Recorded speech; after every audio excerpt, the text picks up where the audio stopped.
ਤੁਸੀਂ ਪੈਰਾਸ਼ੂਟ ਦੀ ਗੱਲ ਕਰੀ ਆ ਵੀ ਲੀਡਰ ਬਾਹਰੋਂ ਆ ਜਾਂਦੇ ਆ, ਤੇ ਜੇ ਆਪਾਂ ਉਹੀ ਗੱਲ ਸੇਖੋਂ ਸਾਹਿਬ ਤੇ ਲਾਈਏ, ਇਹਦੀ ਪ੍ਰਕਾਸ਼ ਸਿੰਘ ਬਾਦਲ ਜੀ ਦੀ ਆਪਾਂ ਖਾਸ ਗੱਲ ਕਰਦੇ ਉਹਨਾਂ ਦੀ ਸੱਜੀ ਬਾਂਹ ਸਰਦਾਰ ਢੀਂਡਸਾ ਸਾਹਿਬ, ਉਸ ਟਾਣੇ ਦਾ ਟੁੱਟਣਾ ਇਸ ਦਰਖਤ ਦੇ ਨਾਲੋਂ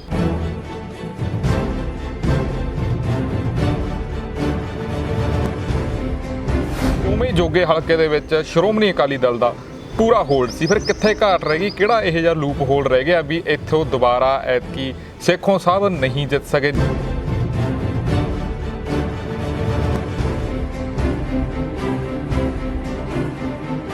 ਸ਼੍ਰੋਮਣੀ ਅਕਾਲੀ ਦਲ ਬਾਦਲ ਦੀ ਜੇ ਆਪਾਂ ਗੱਲ ਕਰਦੇ ਹਾਂ, ਕਈ ਤਰ੍ਹਾਂ ਦੇ ਆਰੋਪ ਲੱਗਦੇ ਆ, ਤੇ ਜਿਹੜਾ ਸਭ ਤੋਂ ਵੱਡਾ ਹੁਣ ਗਲੇ ਦੀ ਹੱਡੀ ਆਪਾਂ ਕਹਿ ਦਈਏ ਬਣਿਆ ਹੋਇਆ ਉਹ ਹੈਗਾ ਬੇਅਦਬੀ।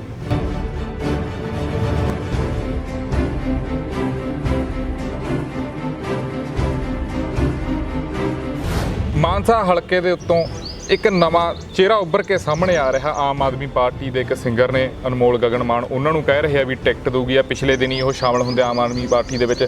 ਤੇ ਦੂਸਰੇ ਪਾਸੇ ਜੇ ਕਾਂਗਰਸ ਦੀ ਗੱਲ ਕਰਦੇ ਆ, ਉੱਥੇ ਪਹਿਲਾਂ ਕੈਪਟਨ ਸਾਹਿਬ ਦੇ ਬੇਟੇ ਦਾ ਵੀ ਜ਼ਿਕਰ ਹੁੰਦਾ ਸੀ, ਤੇ ਉੱਥੇ ਇੱਕ ਗਾਇਕ ਸਿੱਧੂ ਮੂਸੇਵਾਲੇ ਦਾ ਵੀ ਜ਼ਿਕਰ ਹੋ ਰਿਹਾ ਹੈਗਾ ਵੀ ਉਹ ਕਾਂਗਰਸ ਪਾਰਟੀ ਦੇ ਜ਼ਿਆਦਾ ਨੇੜੇ ਨੇ।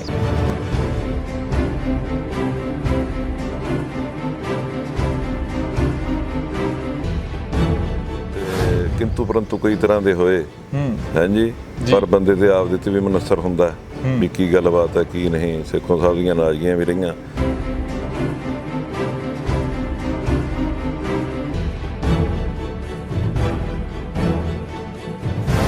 तो ਉਹਦੇ ਪਿੱਛੇ ਕੀ ਕਾਰਨ ਰਹੇ ਵੀ ਪਾਰਟੀ ਨੇ ਅਣਦੇਖਿਆ ਕਰਤਾ ਕਿ ਜਿਹੜੇ ਉਹਦੇ ਲੀਡਰ ਸੀ।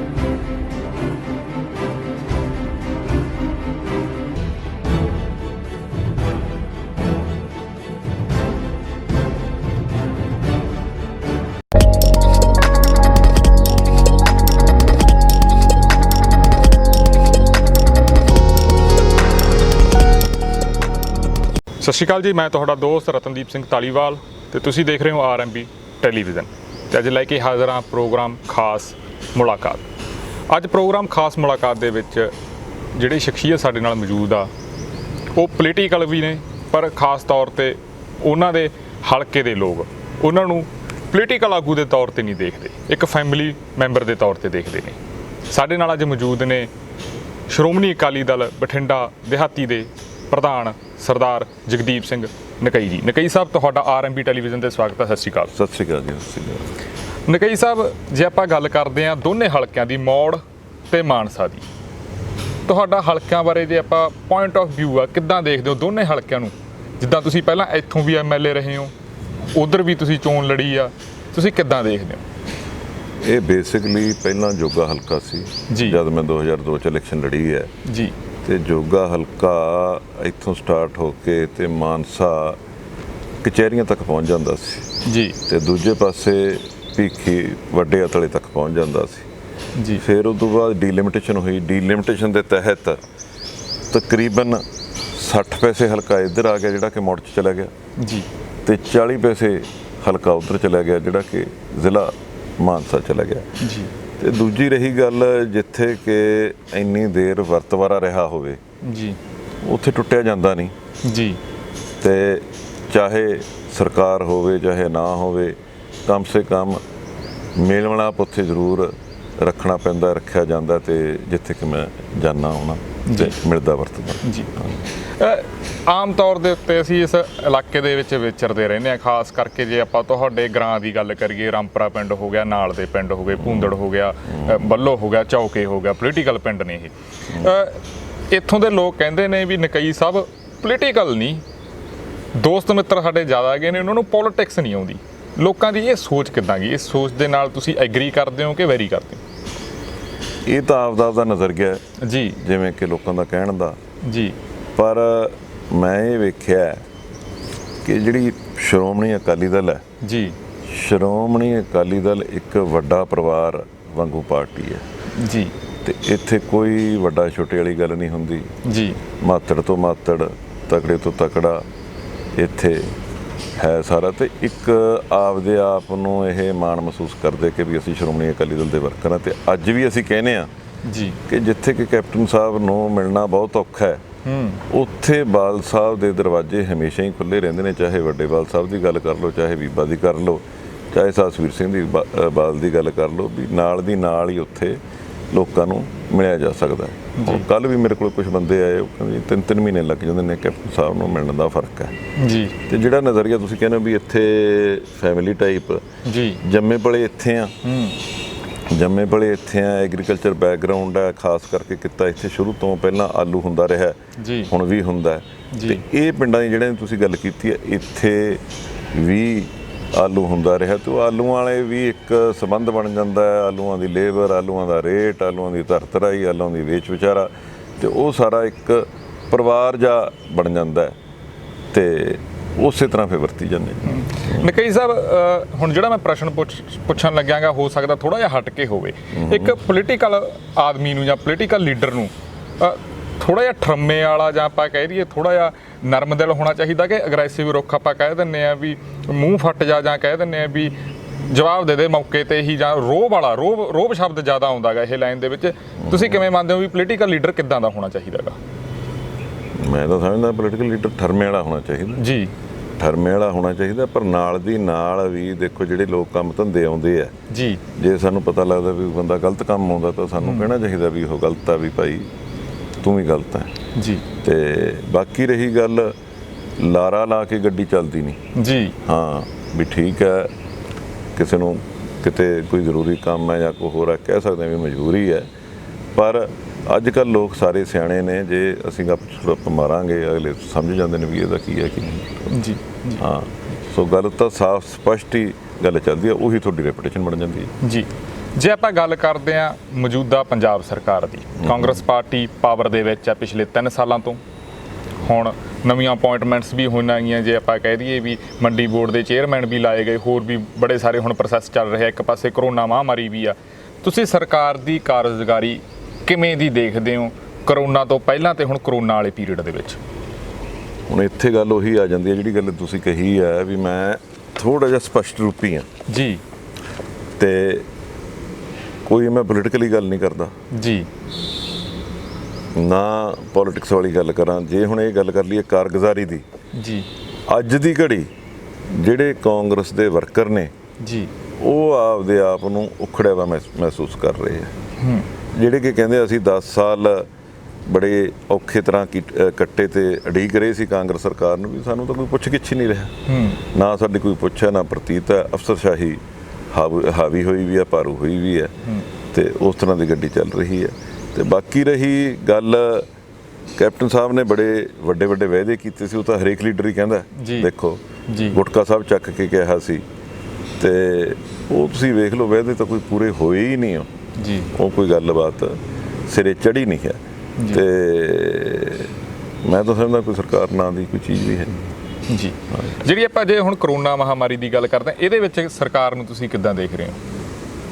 ਕਰੋਨਾ ਮਹਾਮਾਰੀ 'ਚ ਠੀਕ ਹੈ, ਜਿਹੜਾ ਇਹ ਬਿਮਾਰੀ ਆਈ ਹੈ ਬਹੁਤ ਹੀ ਮਾੜੀ ਬਿਮਾਰੀ ਆਈ ਹੈ, ਤੇ ਕਿਸੇ ਨੇ ਸੋਚਿਆ ਵੀ ਨਹੀਂ ਸੀ ਜੀ। ਹਾਲੇ ਕਾਂ ਵੱਡੇ ਵੱਡੇ ਵਿਦਵਾਨ ਬੈਠੇ ਨੇ, ਪੰਡਤ ਬੈਠੇ ਆ, ਜਿਹੜੇ ਕਿ ਦੱਸਦੇ ਆ ਲੋਕਾਂ ਨੂੰ ਵੀ ਗਾਹਾਂ ਕੀ ਹੋਣਾ ਕੀ ਨਹੀਂ। ਕਿਸੇ ਨੂੰ ਇਸ ਗੱਲ ਦਾ ਇਲਮ ਨਹੀਂ ਸੀ ਕਿ ਵੀ ਸਾਰਾ ਸੰਸਾਰ ਫੁੱਲ ਸਟਾਪ ਤੇ ਆ ਜਾਣਾ, ਬੰਦ ਹੋ ਜਾਣਾ। ਹੁਣ ਵੀ ਅੱਜ ਮੈਂ ਖਬਰ ਪੜ੍ਹ ਰਿਹਾ ਸੀ babushahi.com ਤੇ ਕਿ ਬ੍ਰਿਟਿਸ਼ ਏਅਰਵੇਜ਼ ਨੇ ਆਪਦਾ ਬਹੁਤ ਸਾਰਾ ਬੋਇੰਗ 747 ਵਾਲਾ ਜਿਹੜਾ ਸੀਗਾ ਸਟਾਫ, ਉਹ ਸਾਰਾ ਲੇ ਆਫ ਕਰਤਾ। ਲੇ ਆਫ ਤਾਂ ਕਰਤਾ ਕਿਉਂਕਿ ਜਦੋਂ ਕੰਮ ਹੈ ਨਹੀਂ, ਬੰਦ ਹੈ ਨਹੀਂ। ਪਰ ਅਫਸੋਸ ਦੀ ਗੱਲ ਇਹ ਹੈ ਵੀ ਇਸ ਕਰੋਨਾ ਮਹਾਮਾਰੀ 'ਚ ਅਸੀਂ ਲੰਗਰ ਵੀ ਲਾਏ, ਗਰੀਬਾਂ ਦੀ ਸਹਾਇਤਾ ਵੀ ਕੀਤੀ ਸਾਡੇ ਵਰਕਰ ਸਾਹਿਬਾਨਾਂ ਨੇ, ਤੇ ਮੈਂ ਤੇ ਆਪਣੇ ਸਾਡੇ ਜਿੰਨੇ ਵੀ ਕਾਰਗੁਜ਼ਾਰ ਜਿਹੜੇ ਬੰਦੇ ਸੀ ਨਾਲ ਸਹਿਚਾਰ ਵਾਲੇ, ਜਿਹੜੇ ਸਾਡੇ ਪਾਰਟੀ ਦੇ ਲੀਡਰ ਸੀ, ਮੈਂਬਰ ਸੀ, ਮੈਂ ਉਹਨਾਂ ਨੂੰ ਇਹੀ ਗੱਲ ਕਹਿੰਦਾ ਰਿਹਾ। ਮੈਂ ਕਿਹਾ ਯਾਰ ਆਪਾਂ ਮਦਦ ਉਹਨਾਂ ਦੀ ਕਰੀਏ ਜਿਹੜੇ ਕਿ ਸਹੀ ਮਾਇਨਿਆਂ ਲੋੜਵੰਦ ਨੇ, ਜਿਹੜੇ ਕਿ ਖਾਸ ਕਰਕੇ ਮਜ਼ਦੂਰੀ ਜਾਂ ਲੇਬਰ ਕਰਕੇ ਕਰਦੇ ਸੀ ਤੇ ਆਪਦੇ ਘਰੇ ਬੈਠੇ ਆ, ਜਿਨ੍ਹਾਂ ਨੂੰ 2 ਡੰਗ ਦੀ ਰੋਟੀ ਦੀ ਲੋੜ ਹੈ ਜਾਂ ਕੋਈ ਹੋਰ ਚੀਜ਼ ਦੀ ਲੋੜ ਹੈ, ਆਪਾਂ ਉਹਨਾਂ ਨੂੰ ਮਦਦ ਕਰੀਏ, ਨਾ ਕਿ ਆਪਾਂ ਐਵੇਂ ਕਰੀਏ। ਹੁਣ ਵੇਖਿਆ ਕੀ ਹੈ, ਥਾਂ ਥਾਂ ਤੋਂ ਸਾਨੂੰ ਆਪਣੇ ਕੀ ਕਹਿੰਦੇ ਹੁੰਦੇ ਆ ਮੈਸੇਜ ਆਉਂਦੇ ਰਹੇ ਆ ਤੇ ਉਲਾਂਭੇ ਆਉਂਦੇ ਰਹੇ ਨੇ, ਕਹਿੰਦੇ ਜੀ ਆਟਾ ਦਾਲ ਆ ਗਈ ਪਰ ਆਪਦੇ ਚਹੇਤਿਆਂ ਨੂੰ ਵੰਡਤੀ। ਫਿਰ ਇਹ ਨਹੀਂ ਸੀ ਅੱਜ ਤੱਕ ਵੇਖਿਆ ਕਿ ਵੀ ਜੇ ਕੋਈ ਆਈ ਹੈ ਆਟਾ ਦਾਲ ਕਣਕ ਆਈ ਹੈ ਵੀ ਉਹ ਕਿਸੇ ਦੇ ਘਰੋਂ ਵੰਡ ਦਿੱਤੀ ਜਾਵੇ ਹੋਵੇ।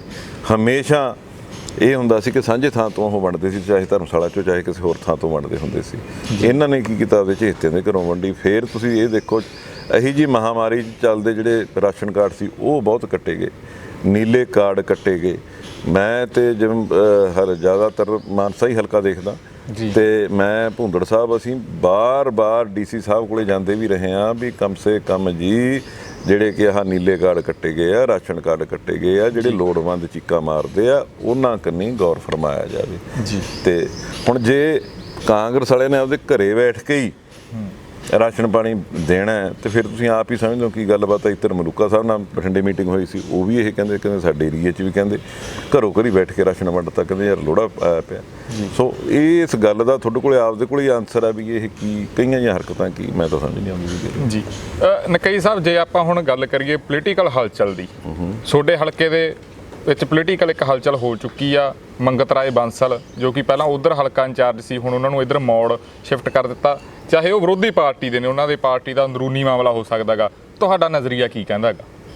ਮੈਂ ਤਾਂ ਇਹ ਗੱਲ ਕਹੂੰਗਾ ਵੀ ਮੰਗਤ ਰਾਏ ਬਾਂਸਲ ਇਹ ਨਹੀਂ ਹੈ ਕਿ ਵੀ ਮੇਰਾ ਵੀ ਵਿਰੋਧੀ ਹੈ, ਮੈਂ ਵਿਰੋਧੀ ਬਾਰੇ ਕਹਿ ਸਕਦਾ, ਵਿਰੋਧੀ ਹੋਰ ਵੀ ਬਹੁਤ ਹੁੰਦੇ ਆ ਜੀ, ਪਰ ਉਹਨੂੰ ਆਪਦੇ ਆਪ ਤੇ ਸੈਲਫ ਕੌਨਫੀਡੈਂਸ ਜਾਣੀ ਹੈ ਤੇ ਨਾ ਉਹ ਟਿੱਕੇ ਬੈਠਿਆ ਕਿਤੇ ਜੀ।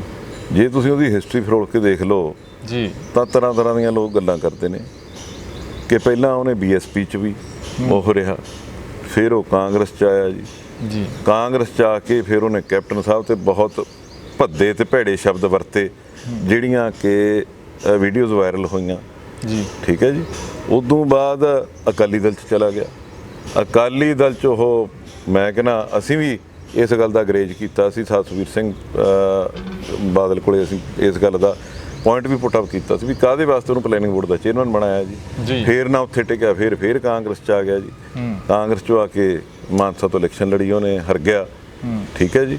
ਹੁਣ ਕੱਲ੍ਹ ਹੀ ਮੇਰੇ ਕੋਲੇ ਕੋਈ ਸੱਜਣ ਬੈਠੇ ਸੀਗੇ ਮਾਨਸਾ ਤੇ ਉਹ ਗੱਲ ਕਰ ਰਹੇ ਸੀ, ਵਿਰੋਧੀ ਤਾਂ ਮੇਰੇ ਮਾਨਸਾਹੀਆ ਸਾਹਿਬ ਵੀ ਸੀ, ਪਰ ਜਦੋਂ ਸਾਡੀ ਕਾਊਂਟਿੰਗ ਹੋ ਰਹੀ ਸੀ ਤੇ ਉਦੋਂ ਉਹਨੇ ਕਿਹਾ, ਦੱਸਿਆ ਬੰਦੇ ਨੇ, ਕਹਿੰਦਾ ਜੀ ਮੈਂ ਨਾਲ ਸੀ ਮਾਨਸਾ ਸਾਹੀਆ ਸਾਹਿਬ ਦੇ, ਕਿਤੇ ਮੈਂ ਵਧਾਈ ਦੇ ਦਿੱਤੀ ਮਾਨਸਾ ਸਾਹੀਆ ਸਾਹਿਬ ਨੂੰ ਵੀ ਤੁਸੀਂ ਲੀਡ ਕਰ ਰਹੇ ਹੋ, ਵਧਾਈਆਂ ਤੁਹਾਨੂੰ ਜੀ। ਤੇ ਕਹਿੰਦੇ ਮੰਗਤ ਰਾਏ ਬਾਂਸਲ ਨੇ ਇਹ ਗੱਲ ਕਹੀ ਵੀ ਇੰਨਾ ਤਾਂ ਵੱਧ ਗਿਆ, ਹੁਣ ਮੈਂ ਅਗਲੇ ਰਾਊਂਡ 'ਚ ਤੈਨੂੰ ਦੇਖੂੰ। ਵੀ ਨਜ਼ਰੀਆ ਇੱਕ ਤਰ੍ਹਾਂ ਦਾ ਵੀ ਕਿਵੇਂ ਕਿਵੇਂ ਨਹੀਂ, ਵੀ ਆਪਦੇ ਆਪ 'ਚ ਕੌਨਫੀਡੈਂਸ ਨਹੀਂ। ਹੁਣ ਮੈਨੂੰ ਤਾਂ ਸਮਝ ਨਹੀਂ ਆਉਂਦੀ ਵੀ ਮੌੜ ਆ ਗਿਆ, ਚਲੋ ਜੀ ਆਇਆਂ ਮੌੜਾਂ ਨੂੰ, ਪਰ ਦੇਖਦੇ ਹਾਂ ਕੀ ਕਰਦੇ ਕੀ ਨਹੀਂ ਜੀ। ਚਾਹੇ ਭਵਿੱਖ ਦੀ ਗੱਲ ਆ, ਮੈਂ ਪੁੱਛਣ ਪਹਿਲਾਂ ਜਾ ਰਿਹਾ, ਚਲੋ ਤੁਹਾਡੀ ਪਾਰਟੀ ਦਾ ਵੀ ਮਾਮਲਾ ਹੋ ਸਕਦਾ ਗਾ। ਆਉਣ ਵਾਲੇ ਟਾਈਮ 'ਚ ਜੇ ਪਾਰਟੀ ਤੁਹਾਨੂੰ ਮੌੜ ਤੋਂ ਟਿਕਟ ਦਿੰਦੀ ਹੈ, ਤੁਸੀਂ ਖੁਸ਼ ਹੋਵੋਗੇ ਕਿ ਮਾਨਸਾ ਸੈਟੀਸਫਾਈ ਹੋ? ਦੇਖੋ ਇਸ ਵੇਲੇ ਤਾਂ ਮਾਨਸਾ ਨੇ ਬਹੁਤ ਵਧੀਆ ਮਾਣ ਸਤਿਕਾਰ ਦਿੱਤਾ ਜੀ ਤੇ ਬਹੁਤ ਹੀ ਵਧੀਆ ਪ੍ਰੇਮ ਪਿਆਰ ਹੈ ਜੀ, ਤੇ ਲੋਕਾਂ ਦੇ ਮਨ 'ਚ ਇਹ ਧੜਕਣ ਵੀ ਹੈ ਜੀ ਵੀ ਕਿਤੇ ਮੌੜੀ ਨਾ ਵਗ ਜਿਓ, ਵੀ ਇੱਥੋਂ ਤੁਹਾਨੂੰ ਵਧੀਆ ਜਿਤਾਵਾਂਗੇ।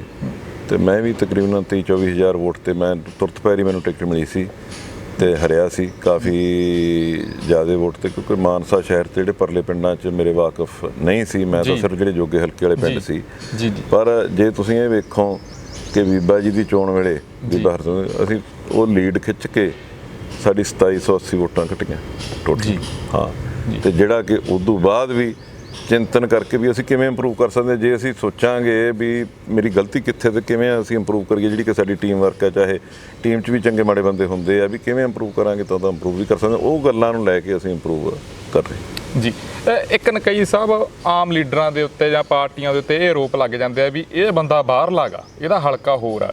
ਇਸ ਚੀਜ਼ ਤੇ ਤੁਸੀਂ ਕਿਵੇਂ ਦੇਖਦੇ ਹੋ ਵੀ ਤੁਹਾਡੇ ਤੇ ਇਫੈਕਟ ਕੋਈ ਇਸ ਚੀਜ਼ ਦਾ ਪਿਆ, ਜਾਂ ਲੋਕਾਂ ਦਾ ਨਜ਼ਰੀਆ ਤੁਸੀਂ ਚੇਂਜ ਕੀਤਾ, ਲੋਕਾਂ ਨੂੰ ਇਹ ਮਹਿਸੂਸ ਕਰਾਇਆ ਵੀ ਚਾਹੇ ਮੈਂ ਬਾਹਰ ਨਹੀਂ, ਮੇਰਾ ਉੱਥੇ ਕੋਈ ਬਾਹਰਲੇ ਵਾਲੀ ਕੋਈ ਗੱਲ ਹੀ ਨਹੀਂ ਸੀ ਜੀ। ਬਾਹਰਲੇ ਵਾਲੀ ਗੱਲ ਤਾਂ ਐ ਹੋਵੇ ਵੀ ਜਿਹੜੇ ਕਿ ਪੈਰਾਸ਼ੂਟ ਰਾਹੀਂ ਉਤਰ ਜਾਂਦੇ ਆ, ਠੀਕ ਹੈ ਜੀ। ਜਿਵੇਂ ਬਾਂਸਲ ਦਾ ਇੱਥੇ ਜਿਵੇਂ ਕਹਿੰਦੇ ਹੁੰਦੇ ਕੋਈ ਗੱਲਬਾਤ ਨਹੀਂ ਜੀ। ਜੋਗੇ ਹਲਕੇ ਤੋਂ ਮੈਂ ਇਲੈਕਸ਼ਨ ਲੜਿਆ, 15 ਸਾਲ ਉਧਰ ਜਾਂਦਾ ਰਿਹਾ ਜੀ, ਠੀਕ ਹੈ। ਮਾਨਸਾ ਵਾਲੇ ਪਿੰਡਾਂ 'ਚ ਸਹਿਚਾਰ ਸੀ, ਮਾਨਸਾ ਡਿਸਟ੍ਰਿਕਟ ਹੈੱਡਕੁਆਟਰ ਸੀ। ਫਿਰ ਕੰਮਕਾਰ ਦੇ ਪ੍ਰਤੀ ਵੀ ਸਾਡਾ ਉੱਥੇ ਤਕਰੀਬਨ 83-84 ਤੋਂ ਆਫਿਸ ਹੈ, ਜਿੱਥੇ ਕਿ ਸਾਰੇ ਜਿਵੇਂ ਕਿ ਫਰਟੀਲਾਈਜ਼ਰ ਟ੍ਰੇਡ ਨਾਲ ਸੰਬੰਧਿਤ ਹੈ, ਫਰਟੀਲਾਈਜ਼ਰ ਵਾਲੇ ਜਿਹੜਾ ਭਾਈਚਾਰਾ ਸੀ ਉਹ 83-84 ਤੋਂ ਮਿਲਦਾ ਸੀ ਜੀ ਹਾਂ ਜਿਹੜਾ ਭਾਈਚਾਰਾ ਸੀ। ਸੋ ਉਸ ਗੱਲ ਕਰਕੇ ਮੈਨੂੰ ਕਿਤੇ ਉਹਨਾਂ ਨੇ ਸਮਝਿਆ ਹੀ ਨਹੀਂ ਜੀ ਵੀ ਬੇਗਾਨਾ ਹੈ। ਜੀ ਜੀ ਤੇ ਬਾਕੀ ਰਹੀ ਸ਼੍ਰੋਮਣੀ ਅਕਾਲੀ ਦਲ, ਜੇ ਤੁਸੀਂ ਸਮਝੋ ਅਸਲੀਅਤ ਇੱਕ ਬਹੁਤ ਵੱਡਾ ਪਰਿਵਾਰ ਹੈ ਸ਼੍ਰੋਮਣੀ ਅਕਾਲੀ ਦਲ ਪਾਰਟੀ। ਤੇ ਜਦੋਂ ਤੁਸੀਂ ਪਾਰਟੀ ਦੀਆਂ ਮੀਟਿੰਗਾਂ 'ਚ ਜਾਂਦੇ ਹੋ, ਤੁਸੀਂ ਵਰਤਦੇ ਹੋ ਲੋਕਾਂ ਨਾਲ, ਜਿਵੇਂ ਕਹਿੰਦੇ ਹੁੰਦੇ ਆ ਵਿਆਹਾਂ ਸ਼ਾਦੀਆਂ ਤੇ ਮਰਨਾ ਕਰਨਾ ਤੇ ਜਾਂਦੇ ਹੋ, ਤਾਂ ਕੋਈ ਉਹ ਗੱਲ ਓਪਰੇ ਜਾਂ ਪਰਾਏ ਵਾਲੀ ਰਹਿੰਦੀ ਨਹੀਂ। ਤੇ ਜੇ ਕਿਤੇ ਹੁਣ ਸਮਝ ਲਓ ਵੀ ਮੈਨੂੰ ਭੇਜ ਦੇਣ ਕਿਤੇ ਬਾਘੇ ਪੁਰਾਣੇ ਜਾਂ ਕਿਤੇ ਹੋਰ ਇੱਧਰ ਦੂਰ ਵਾਲੇ 'ਚ, ਉੱਥੇ ਮੈਂ ਜ਼ਰੂਰ ਨਵਾਂ। ਇੱਥੇ ਤਾਂ ਮੈਂ ਆਲਰੇਡੀ ਪਹਿਲਾਂ ਵਿਚਰ ਰਿਹਾ ਸੀ, ਜਾ ਰਿਹਾ ਸੀ ਜੀ। ਹਾਂ, ਸੂਲਗੜ੍ਹ ਵਾਸਤੇ ਜਵਾਂ ਨਵਾਂ ਹੋ ਸਕਦਾ ਮੈਂ। ਜੀ ਜੀ ਨਕਈ ਸਾਹਿਬ, ਇੱਥੇ ਜੇ ਮੈਂ ਇੱਕ ਪ੍ਰਸ਼ਨ ਨਹੀਂ ਪੁੱਛੂੰਗਾ ਤਾਂ ਨਾ ਇਨਸਾਫੀ ਹੋਊਗੀ। ਤੁਸੀਂ ਪੈਰਾਸ਼ੂਟ ਦੀ ਗੱਲ ਕਰੀ ਆ ਵੀ ਲੀਡਰ ਬਾਹਰੋਂ ਆ ਜਾਂਦੇ ਆ, ਤੇ ਜੇ ਆਪਾਂ ਉਹੀ ਗੱਲ ਸੇਖੋਂ ਸਾਹਿਬ ਤੇ ਲਾਈਏ, ਉਸ ਨੂੰ ਤੁਸੀਂ ਕਿੱਦਾਂ ਦੇਖਦੇ ਹੋ? ਇਹ ਤਾਂ ਹੁਣ ਪਾਰਟੀ ਹਾਈ ਕਮਾਂਡ ਦਾ ਦੇਖੋ ਫੈਸਲਾ ਸੀ, ਜੋ ਵੀ ਸੀ। ਜੋ ਫੈਸਲਾ ਸੀ ਉਹ ਕਾਮਯਾਬ ਰਿਹਾ? ਦੇਖੋ ਪਹਿਲੇ ਸਾਲ ਤਾਂ ਕਾਮਯਾਬ ਰਿਹਾ ਜੀ, ਤੇ ਕਿੰਤੂ ਪਰੰਤੂ ਕਈ ਤਰ੍ਹਾਂ ਦੇ ਹੋਏ ਹਾਂਜੀ, ਪਰ ਬੰਦੇ ਤੇ ਆਪਦੇ ਤੇ ਵੀ ਮਨਸਰ ਹੁੰਦਾ ਵੀ ਕੀ ਗੱਲਬਾਤ ਹੈ ਕੀ ਨਹੀਂ। ਸੇਖੋਂ ਸਾਹਿਬ ਦੀਆਂ ਨਾਰਾਜ਼ਗੀਆਂ ਵੀ ਰਹੀਆਂ, ਪਰ ਜਦੋਂ ਆਏ ਨੇ ਉਦੋਂ ਜਿੱਤ ਕੇ ਗਏ ਨੇ, ਉਹ ਸਾਰਾ ਕੁਝ ਹੈ। ਪਰ ਉਦੋਂ ਬਾਅਦ ਤਾਂ ਆਪਦੇ ਆਪ ਤੇ ਡਿਪੈਂਡ ਕਰਦਾ ਵੀ ਕੀ ਹੈ ਕੀ ਨਹੀਂ। ਜੀ ਨਕਈ ਸਾਹਿਬ, ਸ਼੍ਰੋਮਣੀ ਅਕਾਲੀ ਦਲ ਬਾਦਲ ਦੀ ਜੇ ਆਪਾਂ ਗੱਲ ਕਰਦੇ ਹਾਂ, ਕਈ ਤਰ੍ਹਾਂ ਦੇ ਆਰੋਪ ਲੱਗਦੇ ਆ, ਤੇ ਜਿਹੜਾ ਸਭ ਤੋਂ ਵੱਡਾ ਹੁਣ ਗਲੇ ਦੀ ਹੱਡੀ ਆਪਾਂ ਕਹਿ ਦਈਏ ਬਣਿਆ ਹੋਇਆ, ਉਹ ਹੈਗਾ ਬੇਅਦਬੀ। ਤੁਹਾਡਾ ਕੀ ਪੁਆਇੰਟ ਆਫ ਵਿਊ ਹੈ ਤੇ ਕੀ ਟਿੱਪਣੀ ਹੋਊਗੀ? ਇਹ ਤੁਹਾਡਾ ਬਹੁਤ ਵਧੀਆ ਸਵਾਲ ਹੈ ਜੀ। ਬੇਅਦਬੀ ਦਾ ਪਹਿਲਾਂ ਇਹ ਗੱਲ ਦੱਸੋ ਵੀ ਬੇਅਦਬੀ ਦਾ ਸਿਲਸਿਲਾ ਕਦੋਂ ਤੋਂ ਚੱਲ ਰਿਹਾ? ਬੇਅਦਬੀ ਦਾ ਸਿਲਸਿਲਾ 3-4 ਸਾਲਾਂ ਤੋਂ 5 ਸਾਲਾਂ ਤੋਂ ਚੱਲ ਰਿਹਾ। 2015 ਚ ਹੋਈ ਮੇਰੇ ਖਿਆਲ ਬੇਅਦਬੀ ਜੀ, ਤੇ ਉਦੋਂ ਦਾ ਸਿਲਸਿਲਾ ਚੱਲ ਰਿਹਾ, ਤੇ ਆ 3.5 ਸਾਲ ਹੋ ਗਏ ਸਰਕਾਰ ਬਣਿਆ ਨੂੰ। ਤੇ ਜੇ ਬੇਅਦਬੀ ਕੀਤੀ ਹੈ ਤਾਂ ਫੜ ਲੈਣ, ਦੇ ਦੇਣ ਅੰਦਰ, ਦੇ ਦੇਣ ਅੰਦਰ। ਕਿਉਂ ਨਹੀਂ ਦਿੰਦੇ? ਮੈਂ ਕਹਿੰਦਾ ਫੜ ਕੇ ਦੇ ਦੇਣ ਅੰਦਰ, ਜਿਹੜਾ ਦੋਸ਼ੀ ਆ ਕਰ ਦੇਣ ਸਾਬਤ। ਨਾ ਕੋਈ ਗੱਲ ਹੈ ਨਾ ਕੋਈ ਬਾਤ ਹੈ, ਇੱਕ ਸਿਰਫ ਪਿਕਚਰ ਘਮਾਈ ਜਾਂਦੇ ਨੇ। ਹਾਂ, ਤੇ ਪੁਲਿਸ ਜਿਹੜੀ ਹੈਗੀ ਆ ਸਟੇਟ ਦੇ ਥੱਲੇ ਹੈ, ਤੇ ਉਹ ਜਿਵੇਂ ਕਹਿੰਦੇ ਆ ਕਰ ਦਿੰਦੇ, ਕਿਤੇ ਇੱਧਰ ਕਰ ਲੈਂਦੇ ਕਿਤੇ ਉੱਧਰ ਕਰ ਲੈਂਦੇ, ਉਹੀ ਗੱਲਾਂ ਬਾਤਾਂ। ਹਾਂ, ਮੈਂ ਕਹਿੰਦਾ ਜਿਹਨੇ ਕੋਈ ਕੀਤਾ ਹੈ, ਦੇ ਦੇਣ ਫੜ ਕੇ ਅੰਦਰ, ਲਟਕਾਉਂਦੇ ਕਸਤ। ਜੀ ਨਕਈ ਸਾਹਿਬ, ਇੱਕ ਪ੍ਰਸ਼ਨ ਤੁਹਾਨੂੰ ਪਹਿਲਾਂ ਪੁੱਛਣਾ ਸੀ, ਤੁਹਾਡਾ ਰਾਜਨੀਤੀ ਚ ਆਉਣਾ ਕਿੱਦਾਂ ਸਬੱਬ ਬਣਿਆ? ਅਨਫੋਰਚੂਨੇਟਲੀ ਹੋ ਗਿਆ ਕਿ ਤੁਹਾਡੇ ਦਿਲ ਦੇ ਵਿੱਚ ਇੱਛਾ ਸੀਗੀ ਕਿ ਸੁਖਬੀਰ ਸਿੰਘ ਬਾਦਲ ਦਾ ਯੋਗਦਾਨ?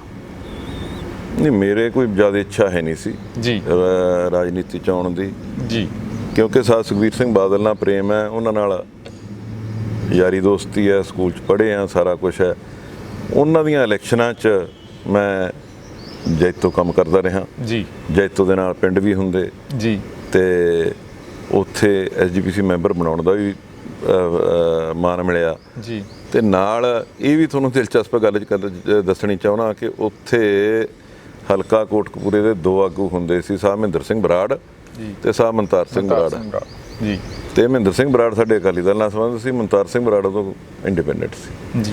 ਤੇ ਜਦੋਂ ਸੁਖਬੀਰ ਸਿੰਘ ਬਾਦਲ ਦੀਆਂ 3 ਵਾਰੀ ਚੋਣਾਂ ਕੀਤੀਆਂ, ਤੇ ਜੈਤੋ ਵਾਲੇ ਪਿੰਡਾਂ ਨੇ ਇਹ ਵੀ ਗੱਲ ਕਹਿਤੀ ਸੀ ਕਿ ਨਕਈ ਨੂੰ ਇੱਥੋਂ ਟਿਕਟ ਦੇ ਦਿਓ ਜੀ। ਪਰ ਸਾਰਾ ਕੁਝ ਖਿੱਚੋ ਤਾਣਾ ਦੇਖ ਕੇ ਤੇ ਮੇਰਾ ਕੋਈ ਮਨ ਨਹੀਂ ਸੀ ਜੀ, ਨਾ ਆਪਣਾ ਮਨ ਸੀ ਵੀ ਪੋਲਿਟਿਕਸ 'ਚ ਆਉਣਾ ਨਾ ਕਰਨਾ। ਇੱਥੇ ਆਪਣੇ ਖਿਆਲਾ ਸਾਹਿਬ ਸੀਗੇ ਜੀ, ਖਿਆਲਾ ਸਾਹਿਬ ਪਾਸੇ ਹੋਏ ਤੇ ਉਹ ਵੈਕਿਊਮ ਹੋਇਆ ਜੀ, ਤੇ ਉੱਥੇ ਮੈਨੂੰ ਟਿਕਟ ਦਿੱਤੀ ਗਈ ਜੀ। ਹੁਣ ਫਿਰ ਇੰਨੇ ਸਾਲ ਦਾ ਤਜਰਬਾ ਰਾਜਨੀਤੀ ਦਾ ਕਿਵੇਂ ਦੇਖਦੇ ਹੋ? ਪਹਿਲੀ ਪ੍ਰਸ਼ਨ ਇਹ ਹੈ ਵੀ ਸੈਟੀਸਫਾਈ ਹੋ, ਖੁਸ਼ ਹੋ ਲੋਕਾਂ ਦੀ ਸੇਵਾ ਕਰਕੇ, ਕਿ ਹਜੇ ਕੁਝ ਮਨ ਦੇ ਵਿੱਚ ਗੱਲਾਂ ਹੈਗੀਆਂ ਗੀਆਂ? ਨਹੀਂ, ਮਨ ਦੇ ਵਿੱਚ ਗੱਲਾਂ ਹੈਗੀਆਂ, ਖੁਸ਼ ਵੀ ਆ ਜੀ ਵੀ ਚਲੋ ਪਰਮਾਤਮਾ ਨੇ ਨਾਂ ਬਣਾਤਾ, ਪਾਰਟੀ ਨੇ ਐਡਾ ਅਹੁਦਾ ਦੇਤਾ, ਵਧੀਆ ਫਸਟ ਕਲਾਸ ਹੈ ਜੀ। ਪਰ ਨਾ ਖੁਸ਼ ਕਈ ਵਾਰੀ ਇਸ ਗੱਲ ਤੇ ਹੁੰਨੇ ਆ ਵੀ ਜਿਹੜੇ ਵਰਕਰ 20-20 ਸਾਲ ਦੇ ਕੰਮ ਕਰਦੇ ਆ, ਜਿਨ੍ਹਾਂ ਨੇ ਜਿੰਦਾਂ ਲਾਈਆਂ ਤੇ ਕੰਮ ਕੀਤੇ ਆ, ਵੀ ਜਦੋਂ ਸਾਥੋਂ ਕਈ ਵਾਰੀ ਉਹਨਾਂ ਨੂੰ ਐਡਜਸਟ ਨਹੀਂ ਕੀਤਾ ਜਾਂਦਾ, ਉਦੋਂ ਉੱਥੇ ਥੋੜ੍ਹੀ ਜਿਹੀ ਨਾਮੋਸ਼ੀ ਵੀ ਝੱਲਣੀ ਪੈਂਦੀ ਹੈ, ਜਾਂ ਤਾਂ ਸਮਾਂ ਹੀ ਬਦਲ ਗਿਆ ਜੀ। ਆਪਾਂ ਇਹ ਕਹਿੰਦੇ ਆ ਵੀ ਜਿਹੜੇ ਕਿ ਮੇਰੇ 2-4 ਬੰਦੇ ਜਿਹੜੇ ਕਿ ਗਰੀਬ ਬੰਦੇ ਐਡਜਸਟ ਨਹੀਂ ਹੋਏ, ਉਹਨਾਂ ਨੂੰ ਦੇਖ ਕੇ ਥੋੜ੍ਹਾ ਜਿਹਾ ਹੁੰਦਾ ਵੀ ਜੀ।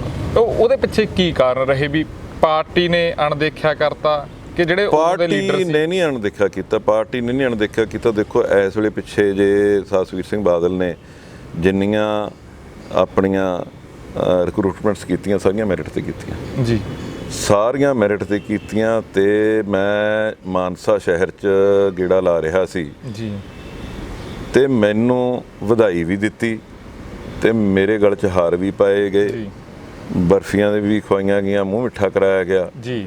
ਤੇ ਲੋਕਾਂ ਨੇ ਇਹ ਗੱਲ ਕਹੀ, ਕਹਿੰਦੇ ਜੀ ਜੇ ਕੋਈ ਸਿਫਾਰਿਸ਼ ਹੁੰਦੀ ਜਾਂ ਕੋਈ ਹੋਰ ਗੱਲ ਹੁੰਦੀ ਤਾਂ ਸਾਡੇ ਬੱਚੇ ਜਮਾ ਨਹੀਂ ਸੀ ਲੱਗਦੇ ਜੀ। ਇੱਕ ਪ੍ਰੈਸ ਰਿਪੇਅਰ ਕਰਨ ਵਾਲਾ ਬਾਹਰ ਉਹਦਾ ਫੜੀ ਜੀ ਲੱਗੀ ਵੀ ਸੀ ਜੀ ਜੀ ਉਹਦਾ ਬੱਚਾ ਪਟਵਾਰੀ ਰੱਖਿਆ ਗਿਆ ਸੀ ਜੀ। ਸਬ ਇੰਸਪੈਕਟਰ ਰੱਖੇ ਗਏ, ਮੇਰਾ ਗਨਮੈਨ ਸੀਗਾ ਉਹਦਾ ਲੜਕਾ, ਉਹਦਾ ਭਤੀਜਾ ਸਬ ਇੰਸਪੈਕਟਰ ਰੱਖਿਆ ਗਿਆ ਸੀ ਤੇ ਬੱਚੇ ਆਪਦੇ ਆਪ ਆਏ ਜਿਹੜੇ ਕਿ ਰੱਖੇ ਗਏ। ਪਰ ਵੀ ਉਸ ਗੱਲ ਦਾ ਬਹੁਤ ਵਧੀਆ ਜਿਹੜਾ ਕਿ ਨਤੀਜਾ ਗਿਆ ਤੇ ਲੋਕਾਂ ਨੂੰ ਇਸ ਗੱਲ ਦਾ ਮਹਿਸੂਸ ਵੀ ਹੋ ਰਿਹਾ। ਹਲਕਾ ਜਦੋਂ ਇਲੈਕਸ਼ਨ ਆਈ ਅਫਸੋਸ ਵੀ ਇਸ ਗੱਲ ਦਾ ਹੁੰਦਾ ਸੀ ਕਿ ਕਈ ਬੱਚੇ ਜਿਹੜੇ ਡਾਇਰੈਕਟ ਰੱਖੇ ਗਏ, ਜਿਹੜੇ ਐ ਮੈਰਿਟ ਤੇ ਰੱਖੇ ਆ, ਝੰਡੇ ਉਹਨਾਂ ਨੇ ਆਪ ਦੇ ਲਾਏ ਵੀ ਸੀ, ਉੱਥੇ ਥੋੜਾ ਜਿਹਾ ਮਹਿਸੂਸ ਵੀ ਹੁੰਦਾ ਸੀ ਵੀ ਸਾਡਾ ਇਹ 'ਚ ਕੀ ਨੁਕਸ ਹੈ ਕੀ ਨਹੀਂ। ਕੋਈ ਇਹਨਾਂ ਦਾ ਇਹ ਨਹੀਂ ਹੈ ਵੀ ਕੋਈ ਖਰਚਾ ਵਰਚਾ ਕੁਛ ਕਿਸੇ ਦਾ ਹੋਇਆ ਜਾਂ ਕੋਈ ਤਕਲੀਫ, ਸਿੱਧਾ ਮੈਰਿਟ ਤੇ ਆਏ ਤੇ ਮੈਰਿਟ ਤੇ ਰੱਖੇ ਗਏ। ਨਕਈ ਸਾਹਿਬ, ਹਰ ਕੰਮ ਦੇ ਵਿੱਚ ਬੜੇ ਲੂਪ ਹੋਲਸ ਰਹਿ ਜਾਂਦੇ ਆ। ਜੇ ਆਪਾਂ ਗੱਲ ਕਰਦੇ ਹਾਂ ਜਿੱਦਾਂ ਹੁਣ ਲੰਬੀ ਤੋਂ ਬਾਦਲ ਪਰਿਵਾਰ ਇਲੈਕਸ਼ਨ ਲੜਦਾ ਗਾ ਵਿਧਾਨ ਸਭਾ, ਉਹਨਾਂ ਦਾ ਪੂਰਾ ਦਬਦਬਾ ਗਾ, ਕਹਿੰਦੇ ਕੰਮ ਵੀ ਹੁੰਦੇ ਆ ਤਾਂ ਹੀ ਬਾਦਲ ਸਾਹਿਬ ਜਿੱਤ ਜਾਂਦੇ ਆ, ਵੱਖੋ ਵੱਖ ਲੋਕਾਂ ਦੀ ਰਾਏ ਆ। ਉਵੇਂ ਜੋਗੇ ਹਲਕੇ ਦੇ ਵਿੱਚ ਸ਼੍ਰੋਮਣੀ ਅਕਾਲੀ ਦਲ ਦਾ ਪੂਰਾ ਹੋਲਡ ਸੀ, ਫਿਰ ਕਿੱਥੇ ਘਾਟ ਰਹਿ ਗਈ, ਕਿਹੜਾ ਇਹੋ ਜਿਹਾ ਲੂਪ ਹੋਲਡ ਰਹਿ ਗਿਆ ਵੀ ਇੱਥੋਂ ਦੁਬਾਰਾ ਐਤਕੀ ਸੇਖੋਂ ਸਾਹਿਬ ਨਹੀਂ ਜਿੱਤ ਸਕੇ? ਜੇ ਆਪਾਂ ਮੋੜ ਦੀ ਗੱਲ ਕਰਦੇ ਹਾਂ ਜ਼ਿਆਦਾ ਪਿੰਡ ਜੋਗੇ ਹਲਕੇ ਦੇ, ਕੀ ਚੀਜ਼ ਰਹਿ ਗਈ, ਕਿੱਥੇ ਘਾਟ ਰਹਿ ਗਈ ਵੀ ਲੋਕਾਂ ਦੀਆਂ ਜਿਹੜੀਆਂ ਆਸਾਂ ਸੀ ਉਹ ਤੇ ਆਪਾਂ ਪੂਰਾ ਖਰੇ ਨਹੀਂ ਉਤਰ ਸਕੇ? ਕਿਉਂ ਨਵੀਂ ਪਾਰਟੀ ਨੂੰ ਤੇ ਨਵੇਂ ਬੰਦੇ ਨੂੰ ਮੌਕਾ ਦਿੱਤਾ? ਇਹ ਤਾਂ ਹੁਣ ਦੇਖੋ ਸੇਖੋਂ ਸਾਹਿਬ ਵੀ ਦੱਸ ਸਕਦੇ ਨੇ ਵੀ ਕੀ ਗੱਲਬਾਤ ਹੋਈ ਹੈ ਕੀ ਨਹੀਂ। ਹੁਣ ਜੇ ਗੱਲ ਕਰ ਲਈਏ ਜੀ ਤਾਂ ਸੇਖੋਂ ਸਾਹਿਬ ਨੇ ਕਿਸੇ ਗੱਲ ਦੀ ਕੋਈ ਕਸਰ ਨਹੀਂ ਛੱਡੀ ਜੀ। ਹਰੇਕ ਪਿੰਡ 'ਚ ਚੌੜੀ ਸੜਕ ਬਣੀ ਵੀ ਹੈ ਜੀ, ਡਬਲ ਰੋਡ ਬਣਾਈ ਵੀ ਹੈ ਹਰੇਕ ਸੜਕ ਤੇ, ਫਿਰ ਟੇਲਾਂ ਤੱਕ ਪਾਣੀ ਪਹੁੰਚਾਇਆ ਸੇਖੋਂ ਸਾਹਿਬ ਨੇ ਜੀ। ਬਿਜਲੀ ਦਾ ਕੰਮ ਬਹੁਤ ਕਰਾਇਆ, ਕਨੈਕਸ਼ਨ ਬਹੁਤ ਦਿੱਤੇ ਆ, ਪਰ ਸਮਝ ਨਹੀਂ ਆਈ ਵੀ ਗੱਲ ਕੀ ਹੋਈ ਹੈ ਕੀ ਨਹੀਂ। ਕਿਤੇ ਨਾ ਕਿਤੇ ਜਾਂ ਤਾਂ ਹਵਾ ਹੀ ਐਸੀ ਸੀਗੀ ਜੀ ਵੀ ਉਲਟੀ ਚੱਲੀ, ਪਰ ਕੰਮ ਜੇ ਦੇਖੀਏ ਕੰਮ ਤਾਂ ਬਹੁਤ ਵਧੀਆ ਕੰਮ ਕੀਤੇ ਜੀ। ਜਾਂਦੇ ਜਾਂਦੇ ਲਾਸਟ ਪ੍ਰਸ਼ਨ, ਮਾਨਸਾ ਹਲਕੇ ਦੇ ਉੱਤੋਂ ਇੱਕ ਨਵਾਂ ਚਿਹਰਾ ਉੱਭਰ ਕੇ ਸਾਹਮਣੇ ਆ ਰਿਹਾ। ਆਮ ਆਦਮੀ ਪਾਰਟੀ ਦੇ ਇੱਕ ਸਿੰਗਰ ਨੇ ਅਨਮੋਲ ਗਗਨ ਮਾਨ, ਉਹਨਾਂ ਨੂੰ ਕਹਿ ਰਹੇ ਆ ਵੀ ਟਿਕਟ ਦਊਗੀ ਆ, ਪਿਛਲੇ ਦਿਨੀ ਉਹ ਸ਼ਾਮਲ ਹੁੰਦੇ ਆਮ ਆਦਮੀ ਪਾਰਟੀ ਦੇ ਵਿੱਚ। ਤੇ ਦੂਸਰੇ ਪਾਸੇ ਜੇ ਕਾਂਗਰਸ ਦੀ ਗੱਲ ਕਰਦੇ ਆ, ਉੱਥੇ ਪਹਿਲਾਂ ਕੈਪਟਨ ਸਾਹਿਬ ਦੇ ਬੇਟੇ ਦਾ ਵੀ ਜ਼ਿਕਰ ਹੁੰਦਾ ਸੀ ਤੇ ਉੱਥੇ ਇੱਕ ਗਾਇਕ ਸਿੱਧੂ ਮੂਸੇਵਾਲੇ ਦਾ ਵੀ ਜ਼ਿਕਰ ਹੋ ਰਿਹਾ ਹੈਗਾ ਵੀ ਉਹ ਕਾਂਗਰਸ ਪਾਰਟੀ ਦੇ ਜ਼ਿਆਦਾ ਨੇੜੇ ਨੇ। ਤੁਸੀਂ ਕਿਵੇਂ ਦੇਖਦੇ ਹੋ? ਇਹ ਤਾਂ ਪਾਰਟੀਆਂ ਦੀ ਆਪਦਾ ਨਜ਼ਰੀਆ ਚੱਲਦਾ ਰਹਿੰਦਾ। ਕੋਈ ਕਿਸੇ ਨੂੰ ਲਿਆਉਂਦਾ, ਕੋਈ ਕਿਸੇ ਨੂੰ ਲਿਆਉਂਦਾ। ਉਹਨੇ ਸੋਚ ਹੁੰਦੀ ਹੈ ਵੀ ਅਸੀਂ ਕਿਵੇਂ ਆਪਦਾ ਕੈਂਡੀਡੇਟ, ਸਾਨੂੰ ਜਿੱਤਣ ਵਾਲੇ ਕੈਂਡੀਡੇਟ ਮਿਲਣ ਤੇ ਅਸੀਂ ਆਪਦੀ ਜਿਹੜੀ ਹੁੰਦੀ ਹੈ ਵੀ ਸਰਕਾਰ ਬਣਾਈਏ। ਤੁਸੀਂ ਇਹ ਗੱਲ ਨਕਈ ਸਾਹਿਬ, ਮੈਂ ਮਾਫੀ ਚਾਹੂੰਗਾ, ਇਹ ਗੱਲ ਨਾਲ ਐਗਰੀ ਕਰਦੇ ਹੋ ਵੀ ਪਾਰਟੀਆਂ ਹਮੇਸ਼ਾ ਜਿੱਤਣ ਵਾਲੇ ਤੇ ਦਾ ਖੇਡਦੀਆਂ ਗਈਆਂ ਜਹਾਰੀ ਵਾਂਗੂ, ਵੀ ਲੋਕਾਂ ਦੀ ਸੇਵਾ ਵਾਲੇ ਤੇ ਨਹੀਂ ਦਾ ਖੇਡਦੀਆਂ? ਉਹ ਗੱਲ ਦਾ ਦੇਖੋ ਐਂਡ ਰਿਜ਼ਲਟ ਇਹ ਹੁੰਦਾ ਕਿ ਲੋਕਾਂ ਨਾਲ ਧੋਖਾ ਹੋ ਜਾਂਦਾ ਉੱਥੇ ਜੀ। ਲੋਕਾਂ ਨਾਲ ਧੋਖਾ ਹੋ ਜਾਂਦਾ ਜਿਹੜਾ ਕਿ ਚਾਹੇ ਕੋਈ ਪਹਿਲੀ ਗੱਲ ਤਾਂ ਇਹ ਠੀਕ ਹੈ ਵੀ ਜਿੱਤਣ ਵਾਲਾ ਚਾਹੀਦਾ, ਪਰ ਜਿਵੇਂ ਹੁਣ ਸਾਡਾ ਸ਼੍ਰੋਮਣੀ ਅਕਾਲੀ ਦਲ ਹੈ, ਸ਼੍ਰੋਮਣੀ ਅਕਾਲੀ ਦਲ ਇੱਕ ਇਹੀ ਜਿਹੀ ਪਾਰਟੀ ਹੈ ਕਿ ਡੀਪ ਬੜੇ ਵਧੀਆ ਰੂਟਸ ਨੇ ਸ਼੍ਰੋਮਣੀ ਅਕਾਲੀ ਦਲ ਦੇ। ਸ਼੍ਰੋਮਣੀ ਅਕਾਲੀ ਦਲ ਤੇ ਬੜੀਆਂ ਘਾਲਣਾ ਆਈਆਂ, ਬੜੀਆਂ ਆਫਤਾਂ ਆਈਆਂ ਤੇ ਇਸ ਗੱਲ ਕਰਕੇ ਕੋਈ ਡਰ ਨਹੀਂ, ਕਿਸੇ ਵੀ ਗੱਲ ਦਾ ਕੋਈ ਡਰ ਨਹੀਂ। ਆ ਜਿਵੇਂ ਬੇਅਦਬੀ ਦੀ ਗੱਲ ਕੀਤੀ ਹੈ, ਮੈਂ ਕਹਿੰਦਾ ਵੀ ਬੇਅਦਬੀ ਦੀ ਗੱਲ ਨੂੰ ਕਦੋਂ ਤੱਕ ਛਾਲੀ ਜਾਂਦੇ ਨੇ ਇਹ। ਸਿਰਫ ਲੋਕ ਵੀ ਇਸ ਗੱਲ ਤੋਂ ਅੱਕ ਚੁੱਕੇ ਆ। ਲੋਕ ਅੱਕ ਚੁੱਕੇ ਆ ਕਿ ਵੀ ਜੇ ਕੋਈ ਦੋਸ਼ੀ ਹੈ ਤਾਂ ਫੜ ਲਓ, ਫੜਦੇ ਕਿਉਂ ਨਹੀਂ? ਠੀਕ ਹੈ ਜੀ, ਐਵੇਂ ਇਹ ਡਰਾਮੇਬਾਜ਼ੀਆਂ ਕਰੀ ਜਾਂਦੇ ਨੇ। ਸੋ ਮੈਂ ਇਹੀ ਤੁਹਾਨੂੰ ਬੇਨਤੀ ਕਰਦਾ ਕਿ ਜਿਵੇਂ ਕਿ ਸ਼੍ਰੋਮਣੀ ਅਕਾਲੀ ਦਲ ਹੈ, ਸ਼੍ਰੋਮਣੀ ਅਕਾਲੀ ਦਲ ਦੀ ਅਪਰੋਚ ਆਪਦੇ ਨਿੱਕੇ ਤੋਂ ਨਿੱਕੇ ਵਰਕਰ ਤੱਕ ਹੈ ਜੀ। ਵੀ ਠੀਕ ਹੈ ਜੇ ਕਿਸੇ ਏਰੀਏ 'ਚ ਹਾਲਾਤ ਮਾੜੇ ਆ, ਕੋਈ ਬਾਹਰਲਾ ਬੰਦਾ ਲਿਆਤਾ ਜਿਤਾਤਾ, ਪਰ ਉੱਥੇ ਉਹਦੇ ਤੇ ਗੱਡੀ ਨਹੀਂ ਛੱਡੀ ਜਾਂਦੀ। ਉਹ ਜਿਹੜਾ ਕਿ ਪਾਰਟੀ ਦਾ ਸੰਗਠਨ ਹੈ ਤੇ ਹੋਰ ਹੈ ਸਾਰਾ ਕੁਝ ਉਹ ਲੁੱਕ ਆਫਟਰ ਕਰਦਾ। ਵੇਅਰ ਐਜ਼ ਜਿਹੜੀਆਂ ਦੂਜੀਆਂ ਪਾਰਟੀਆਂ ਉਹਨਾਂ 'ਚ ਤਾਂ ਨਾ ਡਿਸਿਪਲਿਨ, ਨਾ ਕੋਈ ਪਾਰਟੀ ਦਾ ਸਟਰਕਚਰ ਹੈ, ਨਾ ਕੋਈ ਲੈਣਾ ਨਾ ਦੇਣਾ। ਹੁਣ ਜਿਵੇਂ ਤੁਸੀਂ ਮਾਨਸਾ ਦੀ ਗੱਲ ਹੀ ਕੀਤੀ ਹੈ, ਆਪਣੇ ਬਾਂਸਲ ਸਾਹਿਬ ਦੀ ਗੱਲ ਕੀਤੀ ਹੈ, ਹੋ ਸਕਿਆ ਮੈਂ ਆਪਦੇ ਬਾਂਸਲ ਵਾਸਤੇ ਕੁਝ ਗਲਤ ਕਹਿ ਗਿਆ ਹੋਵਾਂ। ਉੱਥੇ 4-5 ਜਣੇ ਨੇ ਕਾਂਗਰਸ ਵਾਲੇ ਜੀ, 4-5 ਜਣੇ ਨੇ ਆਪਸ ਵਿੱਚ ਹੀ ਉਹ ਕਾਟੋ ਕਲੇਸ਼ ਹੁੰਦੇ ਰਹਿੰਦੇ ਆ ਜੀ, ਕਾਟੋ ਕਲੇਸ਼ ਹੁੰਦੇ ਰਹਿੰਦੇ ਆ। ਇਸ ਕਰਕੇ ਉਹਨਾਂ ਨੇ ਬਾਂਸਲ ਸਾਹਿਬ ਨੂੰ ਇੱਧਰ ਕਰਤਾ ਵੀ ਪਾਰਟੀ ਦਾ ਸਟਰਕਚਰ ਕਿਵੇਂ ਹੈ। ਜਿੰਨੀ ਦੇਰ ਪਾਰਟੀ 'ਚ ਡਿਸਿਪਲਿਨ ਨਹੀਂ ਉਨੀ ਦੇਰ ਪਾਰਟੀ ਚੱਲੂਗੀ ਕਿਵੇਂ? ਨਕਈ ਸਾਹਿਬ, ਗੁੱਸੇ ਗਲੇ ਚੱਲਦੇ ਰਹਿੰਦੇ ਆ, ਹਰ ਇਨਸਾਨ ਦੀ ਆਪਣੀ ਸੋਚ ਹੁੰਦੀ ਆ। ਤੁਸੀਂ ਡੀਪ ਰੂਟਸ ਦੀ ਗੱਲ ਕਰੀ ਆ ਵੀ ਜੜ੍ਹਾਂ ਬੜੀਆਂ ਡੂੰਘੀਆਂ ਸ਼੍ਰੋਮਣੀ ਅਕਾਲੀ ਦਲ ਦੀਆਂ। ਸ਼੍ਰੋਮਣੀ ਅਕਾਲੀ ਦਲ ਦੀ ਇੱਕ ਆਪਾਂ ਕਹਿ ਦਈਏ ਪ੍ਰਕਾਸ਼ ਸਿੰਘ ਬਾਦਲ ਜੀ ਦੀ ਆਪਾਂ ਖਾਸ ਗੱਲ ਕਰਦੇ ਉਹਨਾਂ ਦੀ ਸੱਜੀ ਬਾਂਹ ਸਰਦਾਰ ਢੀਂਡਸਾ ਸਾਹਿਬ, ਉਸ ਟਾਣੇ ਦਾ ਟੁੱਟਣਾ ਇਸ ਦਰਖਤ ਦੇ ਨਾਲੋਂ ਕੀ ਸਮਝਦੇ ਹੋ? ਦੇਖੋ, ਇਹ ਤਾਂ ਸਮੇਂ-ਸਮੇਂ ਦੀ ਗੱਲ ਹੈ, ਪਤਾ ਨਹੀਂ ਉਹਨਾਂ 'ਚ ਕੀ ਮਤਭੇਦ ਹੋਇਆ, ਮੈਂ ਕੁਝ ਕਹਿ ਨਹੀਂ ਸਕਦਾ ਜੀ। ਠੀਕ ਹੈ, ਇਹ ਮੇਰੀ ਸਮਝ ਤੋਂ ਵੀ ਬਾਹਰ ਹੈ। ਬਹੁਤ ਪੁਰਾਣੇ ਢੀਂਡਸਾ ਸਾਹਿਬ ਸਾਹਿਬ ਨਾਲ ਰਹੇ ਨੇ ਜੀ, ਤੇ ਬਾਦਲ ਸਾਹਿਬ ਨੇ ਵੀ ਜੇ ਵੇਖੀਏ ਢੀਂਡਸਾ ਸਾਹਿਬ ਤੋਂ ਕੋਈ ਗੱਲ ਲੁਕਾ ਕੇ ਤਾਂ ਰੱਖੀ ਨਹੀਂ ਜੀ। ਲੁਕਾ ਕੇ ਢੀਂਡਸਾ ਸਾਹਿਬ ਤੋਂ ਕੋਈ ਗੱਲ ਨਹੀਂ ਰੱਖੀ। ਢੀਂਡਸਾ ਸਾਹਿਬ ਨੂੰ ਮੈਂਬਰ ਪਾਰਲੀਮੈਂਟ ਬਣਾਇਆ, 10 ਸਾਲ ਉਹਨਾਂ ਦਾ ਬੱਚਾ ਆਪਣਾ ਕੈਬਨਿਟ ਮੰਤਰੀ ਰਹਿ ਲਿਆ, ਹਲਕਾ ਯੰਗਸਟਰ ਸੀ ਜੀ। ਤੇ ਬਾਕੀ ਜਿੱਥੇ ਵੀ ਉਹ ਢੀਂਡਸਾ ਸਾਹਿਬ ਜਿਵੇਂ ਵੀ ਕਹਿੰਦੇ ਸੀ ਉਵੇਂ ਗੱਲ ਹੁੰਦੀ ਸੀ। ਤੇ ਪਰ ਕਈ ਵਾਰ ਮੈਂ ਇਹ ਕਹੂੰਗਾ ਕੁਝ ਏਜੰਸੀਆਂ ਕੰਮ ਕਰਦੀਆਂ ਪਿੱਛੇ ਜਿਹੜਾ ਕਿ ਬੰਦੇ ਦੀ ਵੀ ਦਿਮਾਗ ਅਪਸੈਟ ਹੋ ਜਾਂਦੀ ਹੈ, ਵੀ ਸਾਈਡ ਤੇ ਲੈ ਜਾਂਦੀਆਂ। ਜੀ। ਹੁਣ ਜਿਵੇਂ ਕਿ ਰਾਜਸਥਾਨ ਦੀ ਗੱਲ ਕਰਦੇ ਹਾਂ ਜੀ। ਰਾਜਸਥਾਨ 'ਚ ਤੁਸੀਂ ਦੇਖਿਆ ਕਿ ਰਜੇਸ਼ ਪਾਇਲਟ ਦਾ ਲੜਕਾ ਆਪਣਾ ਸਚਿਨ ਪਾਇਲਟ, ਇਹ ਆਪਦੇ ਕੋਟਰੀ ਨੂੰ ਲੈ ਕੇ ਪਾਸੇ ਹੋ ਰਿਹਾ ਸੀ ਜੀ। ਤੇ ਨਾਲ ਦੀ ਨਾਲ ਹੀ ਮਨੀ ਸ਼ੰਕਰ ਅਈਅਰ, ਜੇ ਮੈਂ ਗਲਤ ਨਾ ਹੋਵਾਂ, ਜਿਹੜੇ ਕਿ ਇੰਡੀਅਨ ਫੋਰਨ ਸਰਵਿਸ ਚੋਂ ਰਿਟਾਇਰ ਹੋਏ ਨੇ, ਰਾਜੀਵ ਗਾਂਧੀ ਨਾਲ ਸੀ, ਉਹਨਾਂ ਦਾ ਇੱਕ ਐਡੀਟੋਰੀਅਲ ਆਇਆ ਸੀ, ਕਹਿੰਦੇ ਸਿਰਫ 42 ਸਾਲਾਂ ਦੀ ਉਮਰ ਹੈ ਸਚਿਨ ਪਾਇਲਟ ਦੀ। ਕਹਿੰਦੇ ਇਹ ਤਾਂ ਦੇਖ ਲੈ ਵੀ ਕਾਂਗਰਸ ਪਾਰਟੀ ਨੇ ਉਹਨਾਂ ਨੂੰ ਕੀ ਕੁਛ ਦਿੱਤਾ, ਕੀ ਕੁਛ ਨਹੀਂ। ਵੀ ਪ੍ਰਧਾਨ ਹੋ ਆ ਰਾਜਸਥਾਨ ਦਾ, ਪਹਿਲਾਂ ਸੈਂਟਰ 'ਚ ਵਜ਼ੀਰ ਰਹਿ ਲਿਆ, ਹੁਣ ਡਿਪਟੀ ਚੀਫ ਮਿਨਿਸਟਰ ਹੈ। ਵੀ ਜੇ ਹਾਲੇ ਵੀ ਇੰਨੀ ਛੋਟੀ ਉਮਰ 'ਚ ਖੁਸ਼ ਨਹੀਂ ਤਾਂ ਹੋਰ ਕੀ ਹੈ। ਹੁਣ ਇੱਥੇ ਵੀ ਢੀਂਡਸਾ ਸਾਹਿਬ ਜਿਵੇਂ ਕਹਿੰਦੇ ਹੁੰਦੇ ਆ ਵੀ ਢੀਂਡਸਾ ਸਾਹਿਬ ਰਹੇ ਨੇ, MP ਵੀ ਰਹੇ ਆ, ਮਿਨਿਸਟਰ ਵੀ ਰਹੇ ਆ, ਬੇਟਾ ਕੈਬਨਿਟ ਮੰਤਰੀ ਰਿਹਾ, ਤੇ ਮੈਂ ਸਮਝੋ ਬਾਹਰ ਆ ਵੀ ਕੀ ਗੱਲ ਹੋਈ ਹੈ ਕੀ ਨਹੀਂ, ਮੈਨੂੰ ਸਮਝ ਨਹੀਂ ਆ ਰਹੀ ਜੀ। ਨਕਈ ਸਾਹਿਬ, ਅੱਜ ਤੁਸੀਂ ਆਪਣੇ ਕੀਮਤੀ ਵਕਤ ਤੋਂ ਸਾਨੂੰ ਵਕਤ ਦਿੱਤਾ ਤੇ ਆਪਣੇ ਵਿਊਜ਼ ਸਾਡੇ ਨਾਲ ਸਾਂਝੇ ਕਰੇ, ਸਾਡੇ ਦਰਸ਼ਕਾਂ ਦੇ ਨਾਲ ਤੁਹਾਡਾ ਬਹੁਤ ਬਹੁਤ ਧੰਨਵਾਦ। ਓਕੇ, ਸ਼ੁਕਰੀਆ ਜੀ। ਸੋ ਦੋਸਤੋ, ਇਹ ਸੀ ਸਰਦਾਰ ਜਗਦੀਪ ਸਿੰਘ ਨਕਈ। ਅੱਜ ਦੀ ਮੁਲਾਕਾਤ ਤੁਹਾਨੂੰ ਕਿੱਦਾਂ ਦੀ ਲੱਗੀ ਆਪਣੇ ਕਮੈਂਟ ਕਰਕੇ ਜ਼ਰੂਰ ਦੱਸਣਾ। ਹੁਣ ਆਪਣੇ ਦੋਸਤ ਰਤਨਦੀਪ ਸਿੰਘ ਧਾਲੀਵਾਲ ਨੂੰ ਦਿਓ ਇਜਾਜ਼ਤ। ਦੇਖਦੇ ਰਹੋ RMB ਟੈਲੀਵਿਜ਼ਨ। ਧੰਨਵਾਦ।